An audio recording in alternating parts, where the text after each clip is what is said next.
Adapted from archaic translation by Robert Chalmers. JATAKA number 148. Sagala JATAKA. Once bitten, twice shy. This story was told by the master when at Jetavana monastery, about subduing desires.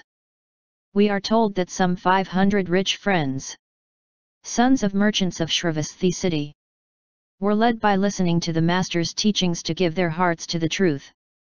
And that joining the brotherhood they lived in Jetavana monastery in the part that Anathapindika paved with gold pieces laid side by side. Now in the middle of a certain night thoughts of lust took hold of them, and, in their distress, they set themselves to lay hold once again of the lusts they had renounced. In that hour the master raised high up the lamp of his infinite knowledge to discover what manner of passion had hold of the brethren in Jetavana monastery. And, reading their hearts, perceived that lust and desire had risen up within them. Like as a mother watches over her only child, or as a one-eyed man is careful of the one eye left him, even so watchful is the master over his disciples. At morn or even, at whatsoever hour their passions war against them, he will not let his faithful be overpowered but in that self-same hour subdues the raging lusts that troubled them. For which reason the thought came to him, this is like as when thieves break into the city of an emperor. I will unfold the truth straightway to these brethren, to the end that, subduing their lusts, I may raise them to arhatship. So he came on from his perfumed chamber, and in sweet tones called by name for the venerable elder monk, Ananda, treasurer of the faith. And the elder monk came and with due act of homage stood before the master to know his will. Then the master asked him to assemble together in his perfumed chamber all the brethren who lived in that quarter of Jetavana monastery.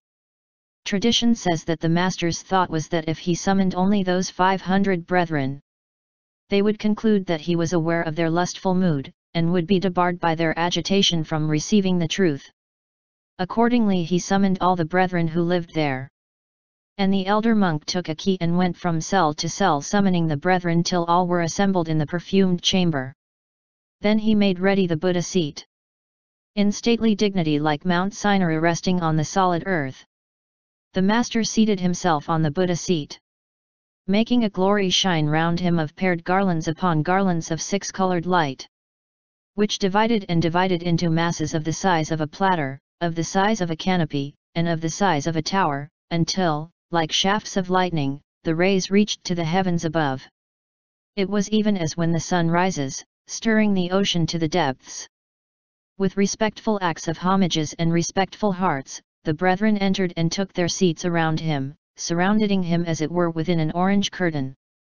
Then in tones as of Mahabrahma the master said, Brethren, a brother should not harbor the three evil thoughts, lust, hatred, and cruelty.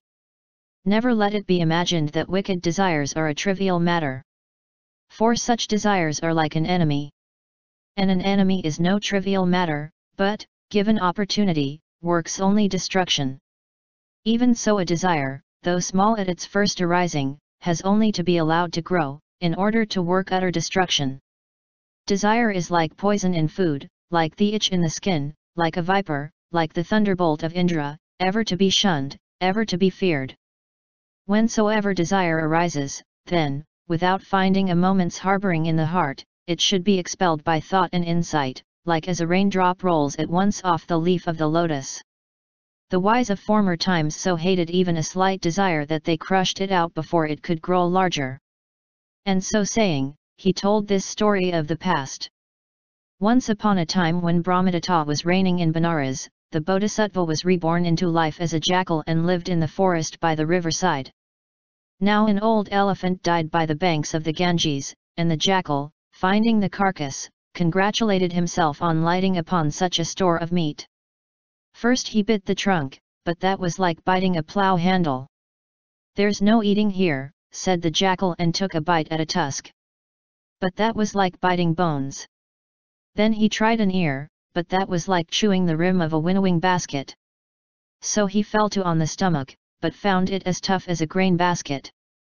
The feet were no better, for they were like a mortar. Next he tried the tail, but that was like the pestle. That won't do either, said the jackal. And having failed elsewhere to find a toothsome part, he tried the rear and found that like eating a soft cake. At last, said he, I've found the right place, and ate his way right into the belly, where he made a plenty meal off the kidneys, heart, and the rest, quenching his thirst with the blood. And when night came on, he lay down inside. As he lay there, the thought came into the jackal's mind, this carcass is both meat and house to me, and for which reason should I leave it? So there he stopped, and lived in the elephant's inwards, eating away. Time wore on till the summer sun and the summer winds dried and shrank the elephant's hide, until the entrance by which the jackal had got in was closed and the interior was in utter darkness. Thus the jackal was, as it were, cut off from the world and confined in the interspace between the worlds. After the hide, the flesh dried up and the blood was exhausted. In a frenzy of despair, he rushed to and fro beating against his prison walls in the fruitless attempt to escape. But as he bobbed up and down inside like a ball of rice in a boiling saucepan, soon a tempest broke and the downpour moistened the shell of the carcass and restored it to its former state, till light shone like a star through the way by which the jackal had got in. Saved! Saved! Cried the jackal, and, backing into the elephant's head, made a rush head first at the outlet. He managed to get through, it is true, but only by leaving all his hair on the way. And first he ran, then he halted, and then sat down and surveyed his hairless body, now smooth as a palm stem. Ah! He exclaimed, this misfortune has happened to me because of my greed and my greed alone. From now on I will not be greedy nor ever again get into the carcass of an elephant. And his terror found expression in this stanza. Once bitten, twice shy. Ah, great was my fear.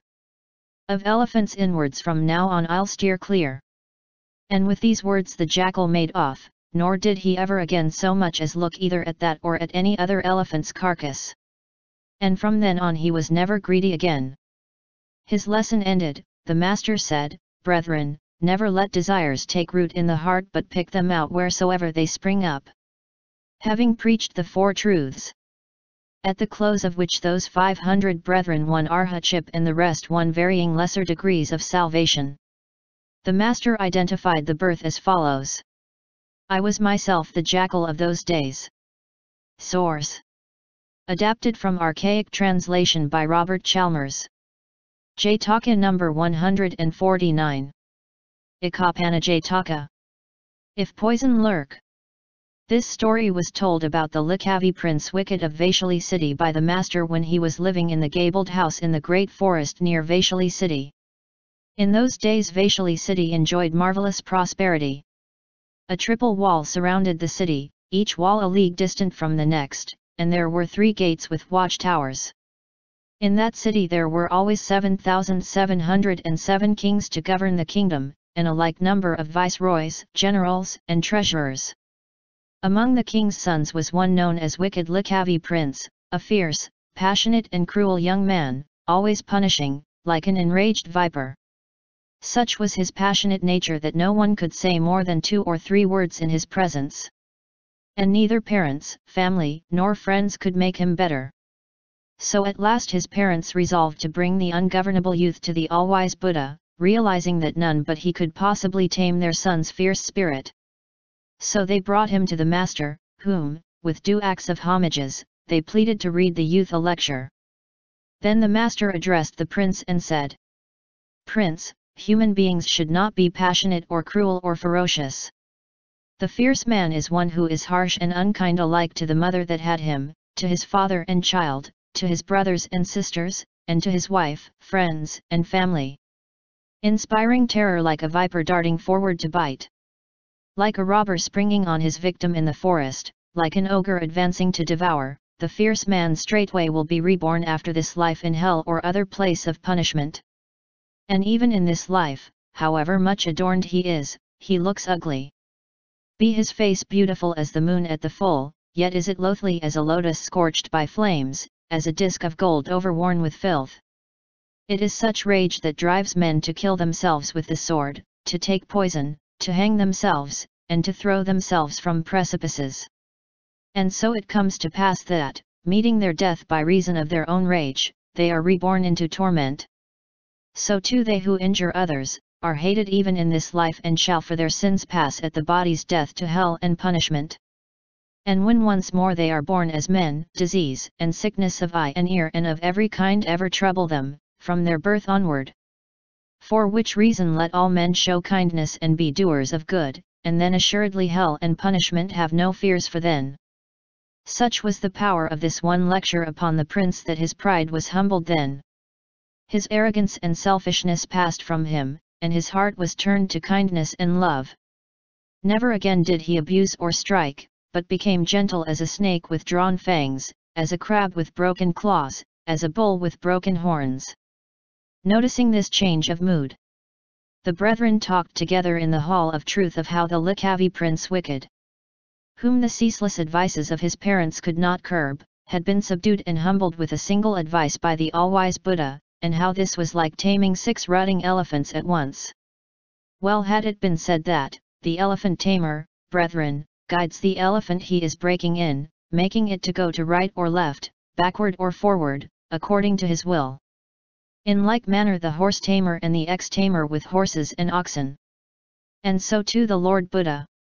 The all-wise Buddha, guides the man he would train properly, guides him wheresoever he wills along any of the 8 directions, and makes his pupil discern shapes external to himself.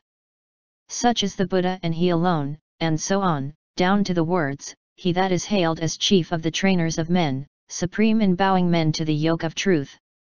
For, sirs, said the brethren, there is no trainer of men like unto the supreme Buddha. And here the master entered the hall and questioned them as to what they were discussing.